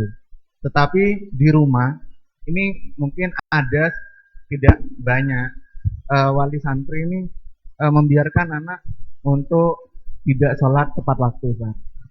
Dan yang kedua, ada masalah juga kalau di sekolah kita diajarkan santrinya untuk berhijab, menutupi aurat, tetapi di rumah tidak. Dan ada yang lebih ekstrim lagi. Nah, kalau di rumah itu ada wali santri yang memelihara contohnya ular atau anjing, itu bagaimana, Pak? Ya. Jazakumullahu khairan. Iya. Yang pertama, itu pentingnya orang tua itu ikut mensukseskan programnya sekolah. Jadi tidak hanya orang tua itu hanya menyerahkan kepada sekolah untuk dididik anaknya tersebut, tapi ada peran aktif orang tua. Oleh karenanya di sini pentingnya satu, membangun komunikasi antara pihak sekolah dengan orang tua. Sekolah harus menyampaikan kepada orang tua poin-poin apa saja yang harus ditekankan di rumah untuk diperhatikan. Seperti contoh, di sekolah diajarkan sholat tepat waktu. Maka orang tua diingatkan, Pak, Bu, tolong anaknya itu terus disounding masalah sholat tepat waktu. Ya. Dan cara mensoundingnya bukan hanya dengan omongan. Sebagaimana tadi kita kembali ke poin tarbiyah, orang tua harus menjadi kudua, contoh. Kalau kita sudah mendapatkan mandat dari sekolah untuk mensukseskan programnya sekolah, kita harus memberikan contoh sama anak kita. Jangan nanti anaknya, nah ayo tadi belajar apa di sekolah, sholat tepat waktu. Tapi ibunya tidak sholat tepat waktu. Sibuk aja di dapur itu. Dengar azan, langsung ambil wudhu, tinggalkan pekerjaannya. Ya, ajak anaknya untuk sholat. Tapi dengan cara yang baik. Nanti jangan bawa cemeti, pukul anaknya. Sholat. Ya, kira kambing apa gitu kan, digitu kan.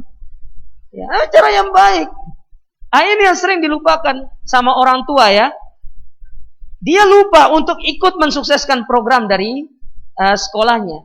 Karena ingat, di antara konsekuensi orang tua itu ketika menyekolahkan anaknya di tempat tersebut, berarti konsekuensinya dia harus membantu sekolah itu untuk supaya visi dan misi dari sekolah itu kepada anaknya bisa tersampaikan dengan baik. Dan itu dipraktekkan di rumah. Jadi itu yang pertama, komunikasi penting. Ini bahasa penting nih, bahasa komunikasi dengan pihak sekolah. Apa saja yang perlu untuk dilakukan di rumah sebagai bentuk partisipasi kita terhadap sekolah, visi dan misi sekolah. Ya, kalau berihal tadi tentang diajarkan sholat tepat waktu, ya maka orang tua pun harus mengajarkan itu kembali di rumah. Ya, dicontohkan kembali di rumah, terus diajarkan di rumah. Misalkan kalau nanti di sekolahnya diajarkan tentang berhijab, maka di rumah jangan kita biarkan anak kita untuk tidak berhijab. Hijab itu memang hukum asalnya bagi anak-anak yang masih kecil itu tidak wajib. Tapi alangkah baiknya kalau dikenalkan sejak dini kepada anak-anak kita. Coba perhatikan, mengambil hadis Nabi SAW tadi, muru auladakum bis sholati wa hum sab'u sinin, perintahkan anak kalian sholat ketika umur 7 tahun.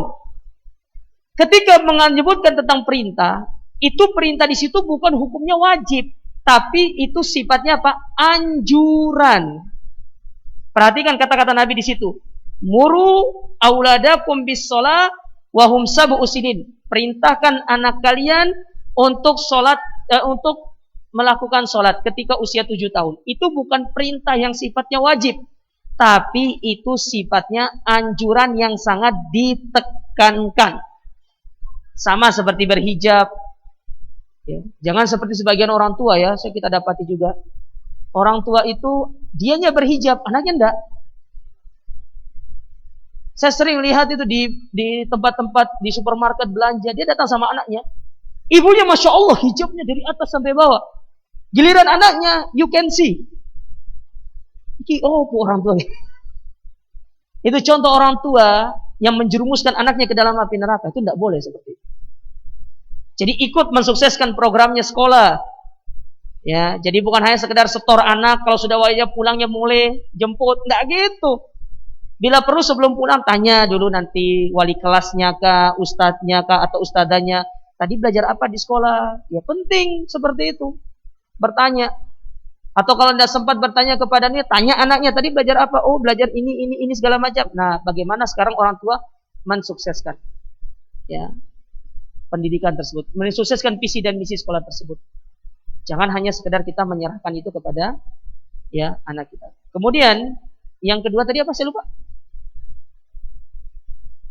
Ya, bagaimana hukumnya memelihara ular atau anjing? Ya, satu, memelihara ular untuk apa? Ular itu dipelihara. Apa manfaatnya? Antum mau jual? Atau antum bisnis ular? Ya. Apa manfaatnya? Pelihara itu yang baik-baik, jangan pelihara kambing gitu loh. Sudah musimnya bentar lagi musim kurban, itu laku keras itu. Sapi, ini ular dipelihara. Walau bisa dikurban. Yang lebih parah pelihara anjing. Apa manfaatnya pelihara anjing? Tidak ada. Kok juga anjing itu juga akan menyebabkan malaikat rahmat tidak masuk ke dalam rumah kita. Buat apa kita memelihara sesuatu yang tidak bisa menjadikan rahmat Allah datang ke rumah kita? Jangan. Ya. Jangan dipelihara anjing di rumah itu. Kalau niat antum pelihara anjing supaya malaikat maut nggak datang masuk ke rumah, mau 100 kita punya anjing di rumah, malaikat maut nggak ada urusan kalau itu. Masuk aja. Ini tidak ada manfaatnya. Apalagi antum yang sudah ngaji, yang sudah belajar ilmu agama, maka ini contoh, lihat ya. Kalau antum sudah belajar ilmu agama, belajar sunnah, tapi antum masih pelihara anjing, berarti antum belum memiliki ilmu yang bermanfaat. Ilmu antum belum bermanfaat. Kapan ilmu antum bermanfaat? Ketika antum meninggalkan segala larangan dan mengerjakan perintah. Pelihara anjing itu larangan atau perintah? Larangan, ditinggalkan. Kalau sudah ditinggalkan baru dikatakan ilmu yang bermanfaat. Tapi kalau antum masih pelihara di rumah, kemudian bahkan bukan 1, 2, 3. Kalau alasannya Ustadz, ini untuk menjaga rumah supaya tidak kemasukan maling. Ya. Cara yang paling tepat untuk menjaga itu serahkan semuanya kepada Allah.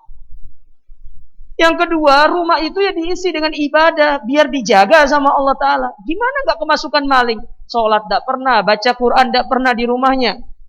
Masuk rumah adab-adab Islami tidak pernah dipraktekkan. Ya. Adab-adab Islami di rumah itu tidak pernah kita praktekkan. Keluar masuk kamar mandi yang nyelonong aja, mau tidur ya tidak pernah kita mempraktekannya. Mau makan juga seperti itu.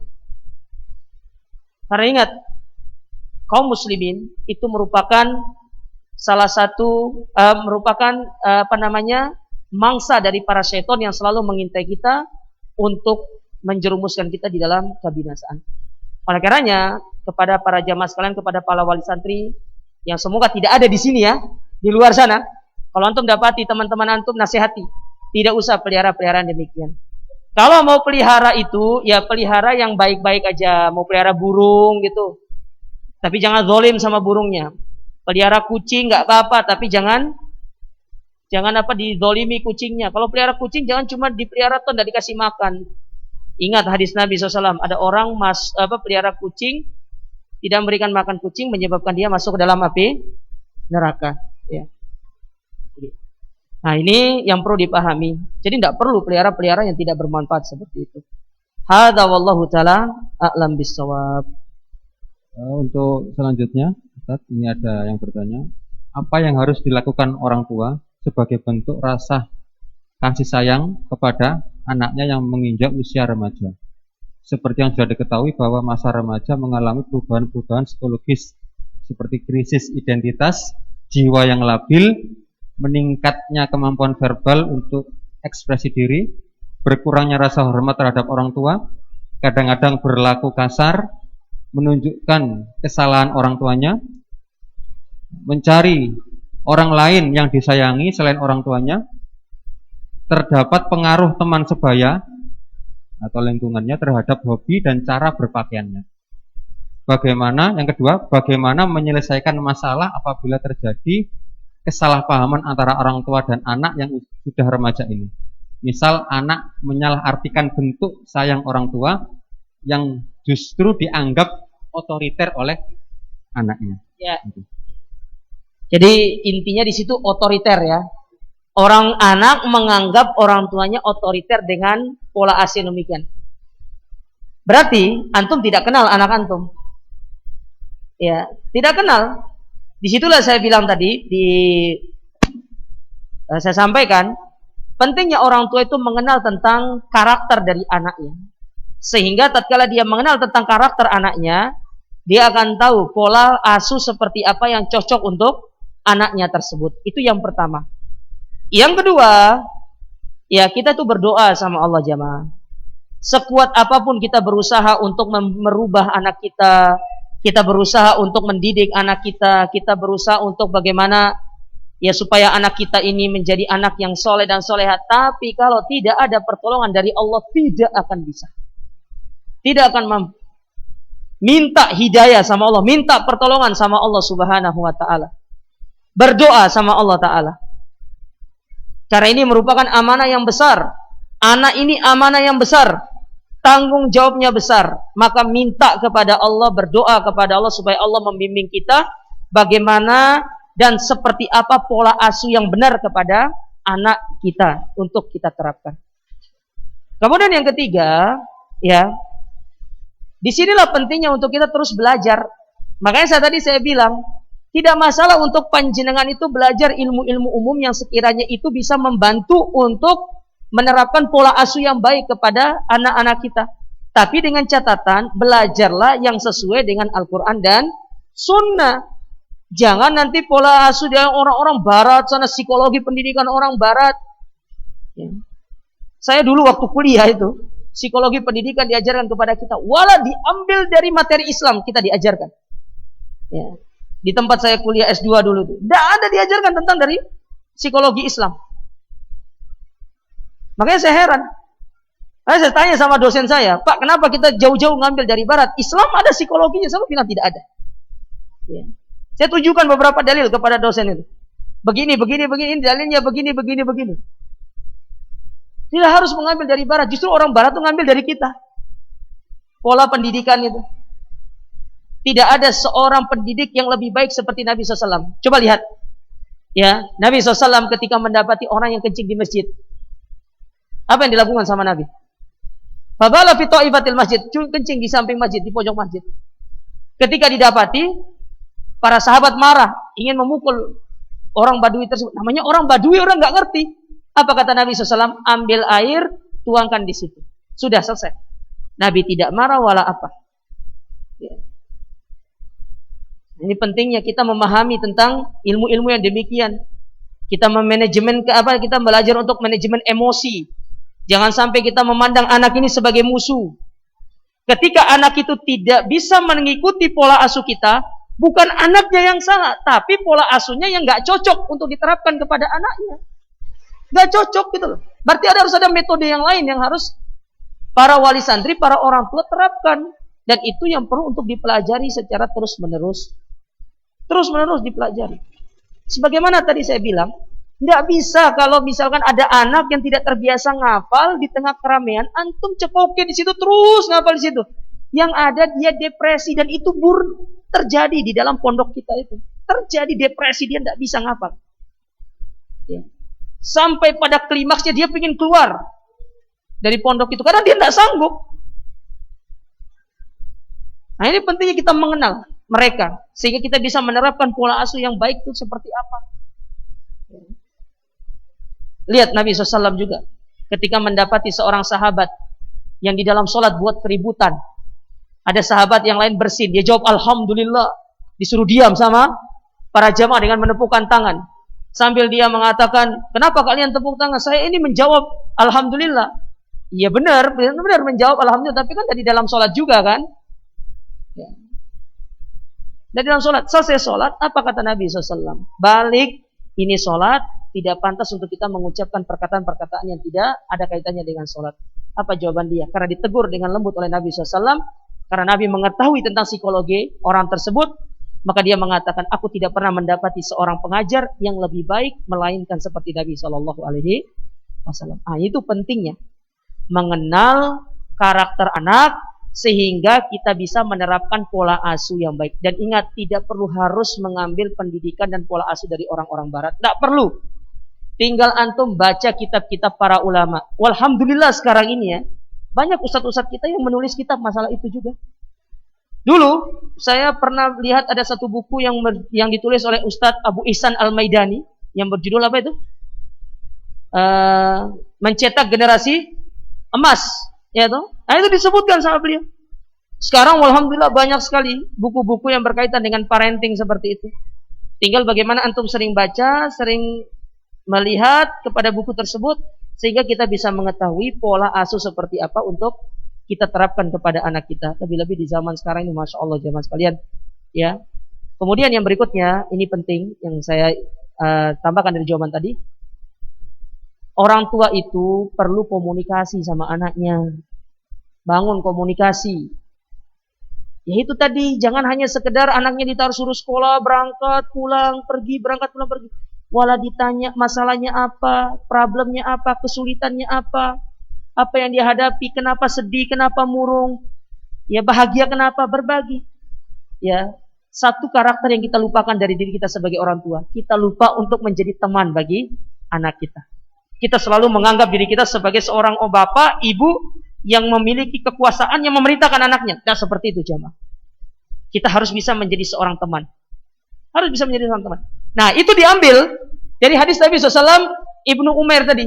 Ya Ibnu Umair, madza fa'alan Nugair. Jadi Nabi itu memposisikan dirinya sebagai teman. Benar-benar memposisikan dirinya sebagai teman di situ. Ingin menghibur seorang yang sedang dalam kesusahan, yang sedang dalam kesulitan, dihibur dalam posisi beliau sebagai teman. Padahal beliau seorang Nabi. Beliau seorang Nabi loh, benar. Tapi memposisikan diri beliau sebagai seorang teman. Ya. Nah, ini yang kurang dari kita. Pola komunikasi dan tolong posisikan diri kita sebagai teman. Sehingga ketika kita bisa memposisikan diri kita sebagai teman, maka anak itu akan sangat mudah untuk berkomunikasi dengan kita. Sehingga mereka tidak akan mencari teman, tempat yang lain untuk curhat. Ya, mereka tidak akan sibuk dengan sekolah-sekolah, dengan alat-alat gadgetnya mereka. Karena bagi mereka, orang tua mereka sudah cukup untuk mengcover semuanya. Kenapa anak itu mencari kebahagiaan lain di luar? Karena orang tuanya tidak care sama dia. Ya, tidak care. Jangan kalah sama fresh care. Antum kalau pusing cari fresh care jemaah. Antum harus punya sikap care sama anak. Kita ini sama orang lain care, sama anak kita sendiri enggak.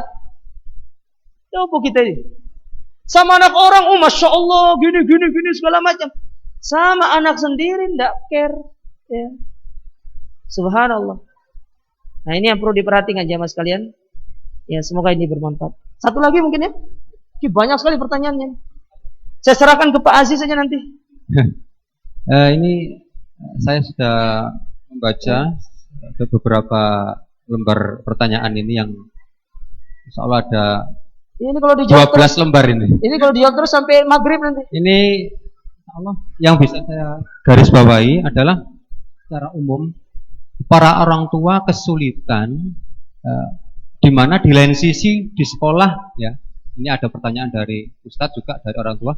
Gini, di lain sisi anak di sekolah itu diharuskan untuk memegang gadget.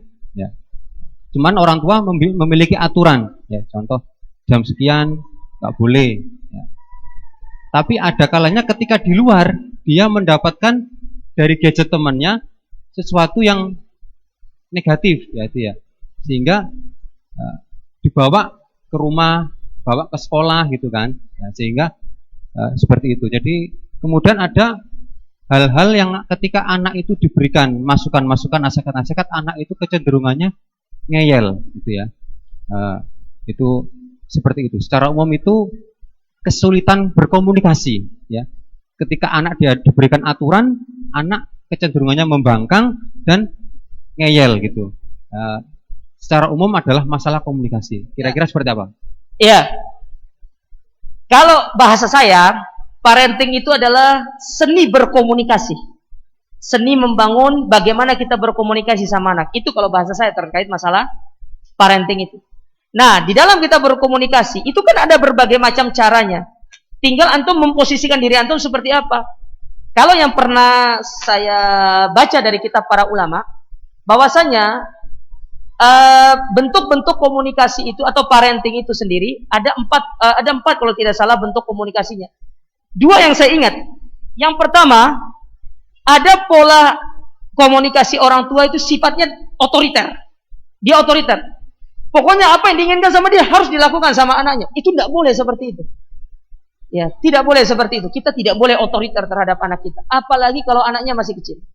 Yang kedua, pola yang diterapkan oleh orang tua yang sering saya lihat dan ini disebut oleh para ulama, yaitu orang tua itu suka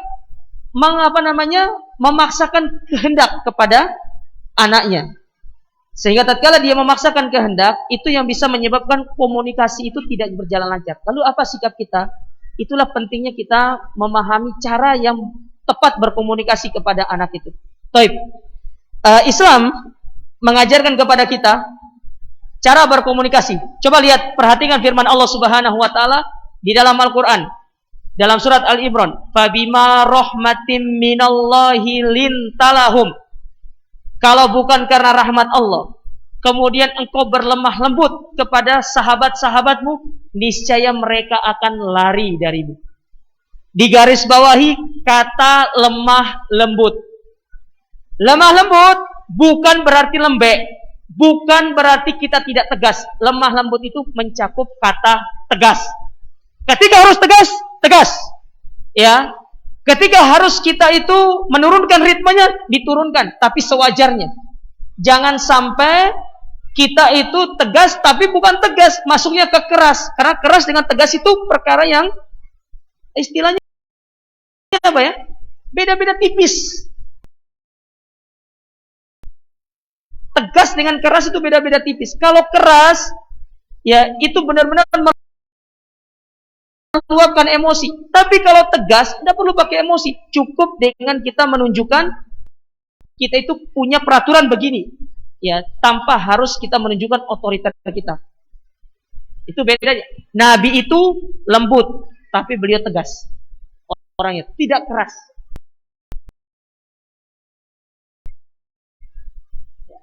Makanya coba lihat ketika Nabi menegur Abdullah ibnu Anas bin Malik. Anas bin Malik ini disuruh untuk pergi sama Nabi mengantar sesuatu. Di tengah jalan ketemu sama ya bolone seumuran gitu loh. Seumuran dia, main dia, tidak melakukan tugas Nabi SAW. Terus dicari sama Nabi, mana Anas? Kata sahabat yang lain itu Anas di sana lagi main katanya, padahal disuruh sama Nabi SAW. Sesampai di sana, apa yang dilakukan oleh Nabi SAW? Nabi tegas tapi tidak keras. Apa kata Nabi? Anas, kalau kamu disuruh kerjakan dulu tugasmu, selesai itu baru kamu main. Ini tegas namanya. Ya. Tapi beda orang tua sekarang. Orang tua sekarang itu bukan tegas, keras. Anak nggak tahu diri begini disebutkan semua gini. Anak tidak begini. Itu bukan tegas namanya. Itu cenderung meluapkan emosi. Ya. Maka penting membangun komunikasi yang baik. Komunikasi yang baik itu tegas tapi dengan lembut. Kalau memang harus membutuhkan yang namanya istilahnya peraturan yang itu dapat mendidik mereka, tapi lakukan dengan cara yang terbaik. Itu yang pertama. Yang kedua, itu kasus kenapa bisa seperti itu anaknya? Karena orang tuanya tidak pernah mengajarkan tentang takut sama Allah. Sudah saya bilang tadi, ketika anak itu dicekoki dengan rasa takut kepada Allah, ditanamkan rasa takut sama Allah, ditumbuhkan rasa dia takut sama Allah, kita kenalkan kepada mereka tentang rasa takut kepada Allah. Antum mau lepas kemana pun anak itu, dia punya satu pegangan. Allah selalu melihat saya, Allah selalu mengintai saya, dan saya pasti akan dilihat oleh Allah Ta'ala, meskipun orang tua saya tidak ada. Itu yang perlu ditanamkan dalam anak sekarang. Dan ini tidak bisa 1 hari, 2 hari, 3 hari, tapi sepanjang masa, sampai anak-anak itu benar-benar sudah matang dengan rasa takut itu kepada Allah Subhanahu wa Ta'ala. Ini yang kurang dari kita. Kita terkadang suka bosan mendidik anak kita. Kamu harus begini. Ya. Kita ajarkan tentang rasa takut sama Allah sehari 2 hari, sudah bosan. Padahal itu harus dilakukan secara terus-menerus sampai anak itu benar-benar matang.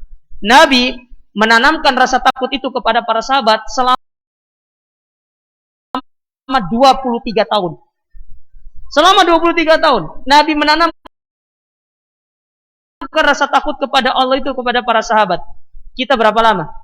Baru 2 menit, baru 2 kali, baru 3 kali. Nabi 23 tahun membangun rasa takut itu kepada Allah di kalangan para sahabat. Nah, itu yang perlu kita contoh. Dan ini PR besar bagi kita. Ya. Perlu membangunkan dalam diri seorang anak itu rasa takut kepada Allah, rasa muraqabah Allah, senantiasa diawasi sama Allah. Jangankan itu anak-anak jamaah, mohon maaf,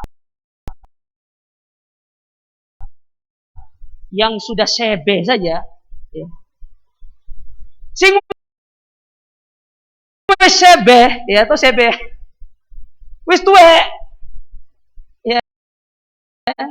nggak punya rasa takut sama Allah Ta'ala, maksiat sama Allah. Kita tidak usah ngomong yang muda, yang tua saja tidak punya rasa takut sama Allah. Mereka melakukan kemaksiatan kepada Allah. Mereka melakukan perkara-perkara yang tidak baik sama Allah. Ya, nggak ada orang dilihat maksiat sama Allah. Itu yang sudah tua, apalagi yang masih muda, yang masih labil jiwanya, yang masih SMA, yang baru puber segala macam, yang sudah tua, yang sudah pikirannya matang saja, tidak ada rasa takut sama Allah, masih dia bermaksiat sama Allah Subhanahu wa Ta'ala. Dan ini bukan sifatnya hanya, ini benar terjadi nyata di hadapan kehidupan kita. Ya. Banyak orang tua yang bermaksiat kepada Allah. Bagaimana anaknya dia mau bermaksiat sementara dalam dirinya saja dia tidak membangun rasa takut dari dirinya kepada Allah. Oleh karenanya penting orang tua itu membangun rasa takut kepada Allah di dalam diri. Coba lihat, saya tutup ini, tidak lagi kan?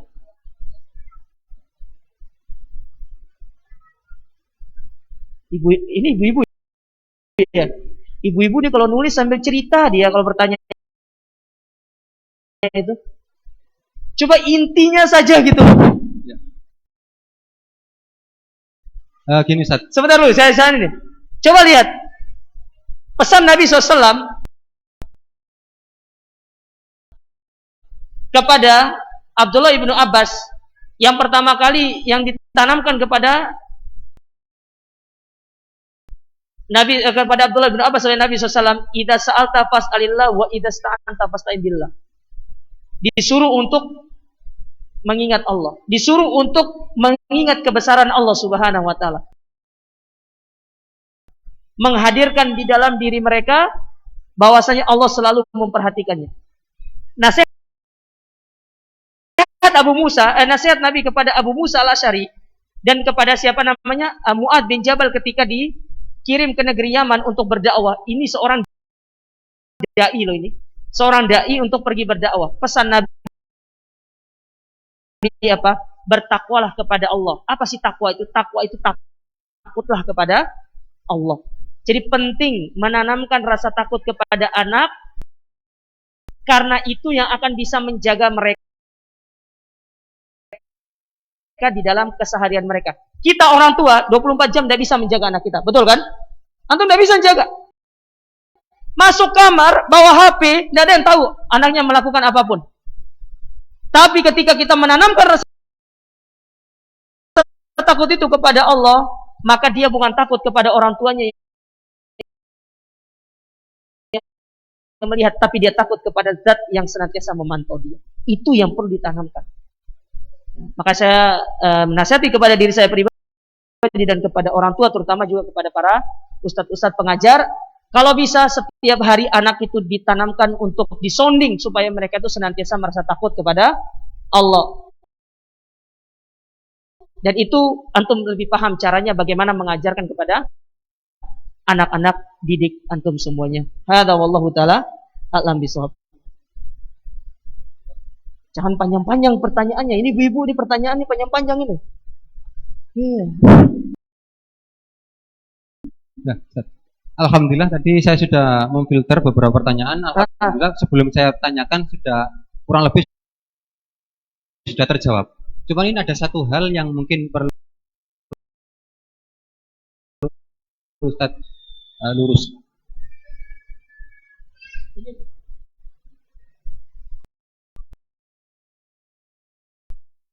Kaitan dengan yang relevansi dengan yang Ustadz sampaikan bahwasanya di dalam parenting kita dilarang untuk menggunakan kalimat negasi. Jangan gitu ya. Bagaimana dengan firman Allah, dengan sabda Rasulullah yang mana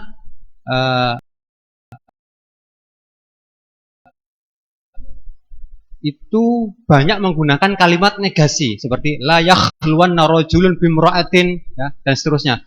Yang mana itu awalannya adalah la jangan gitu. Bagaimana itu relevansi yang dengan yang saya sampaikan di awal tadi? Baik. Ya. Ini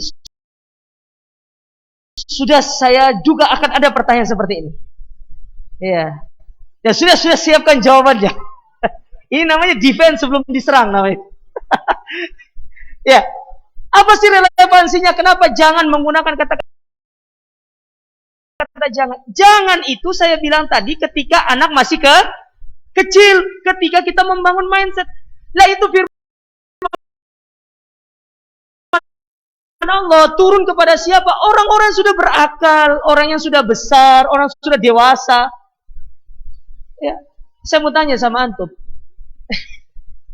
Ketika ayat turun, jangan berbuat syirik. Abu Bakar usianya berapa sih? Hah? Umar itu usianya berapa?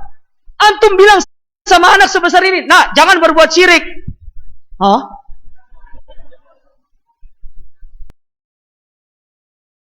Gak ada. Ya.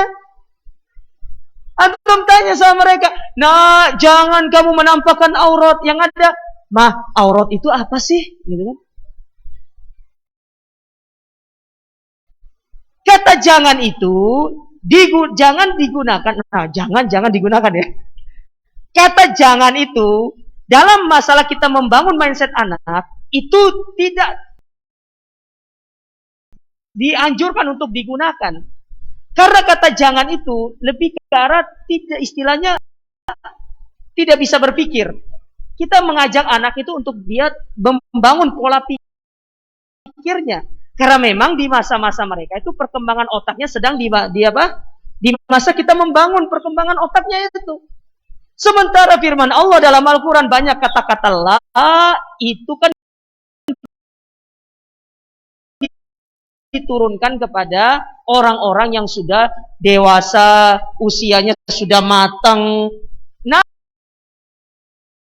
Nabi saja ketika diturunkan firman Allah itu usianya beliau berapa coba? 40 tahun kan? 40 tahun sudah matang. Ya. Nah, ini yang perlu diperhatikan. Nah, ini saya sudah bisa menebak pasti akan ada pertanyaan ini nih. Ibu-ibu kayaknya nih. Ya. Biasa ibu-ibu itu suka aneh pertanyaannya sudah.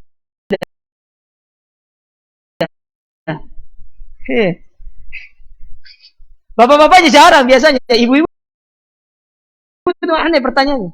Ini curhat-curhat semua nih ibu-ibu kayaknya.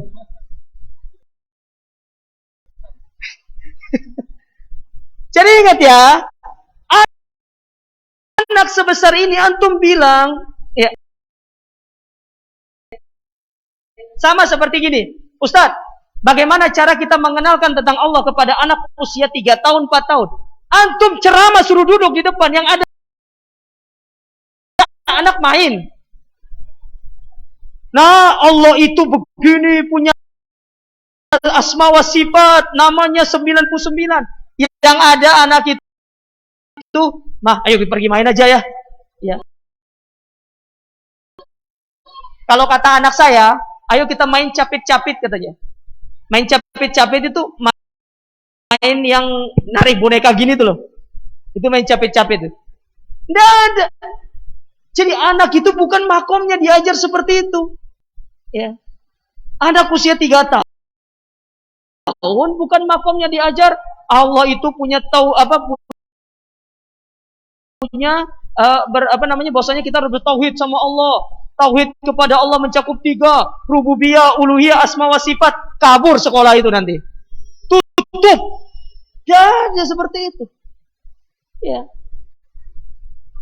Lihat Nabi SAW ketika mengajarkan Umair ibn Wahab, anak kecil, usia beliau itu sekitar 10 tahun kalau tidak salah. Nabi menggunakan sesuatu yang bisa diraba oleh pola pikirnya dia. Nah, kalau kamu makan dengan tangan kanan. Makan dari yang paling dekat. Ya, kemudian bacalah bismillah. Nabi tidak menyebutkan, nah kalau kamu makan dengan tangan kanan, keutamaannya begini. Kalau makan dengan tangan kiri, seperti syaitan. Nabi tidak menyampaikan itu di situ. Nabi menyampaikannya kepada para sahabat yang sudah memiliki pemikiran yang matang. Paham? Ibu-ibu paham? Iya, sudah saya bisa tebak itu.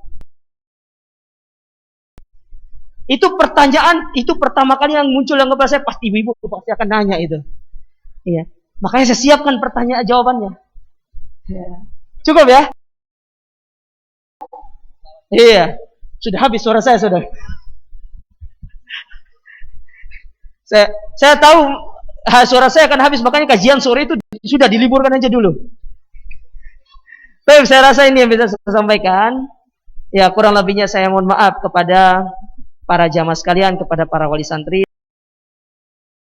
Sekali lagi, apa yang saya sampaikan ini semata-mata karunia dari Allah, dan antum lebih paham semuanya terkait masalah parenting ini, dan semoga Allah Subhanahu wa taala senantiasa memudahkan kita untuk mendidik anak-anak kita menjadi anak yang soleh dan soleha, dan semoga kita bisa menjaga aset yang berharga ini sehingga menjadi sebab kita dimasukkan ke dalam surga Allah Subhanahu wa taala. Kita akhiri dengan doa kafaratul majlis. Subhanakallahumma rabbana bihamdika asyhadu an la ilaha illa anta astaghfiruka wa atubu ilaik. Wassalamualaikum warahmatullahi wabarakatuh.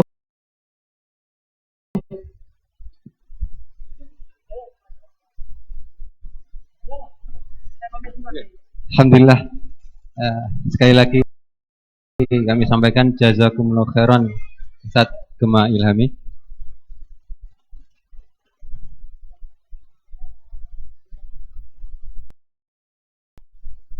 Untuk acara selanjutnya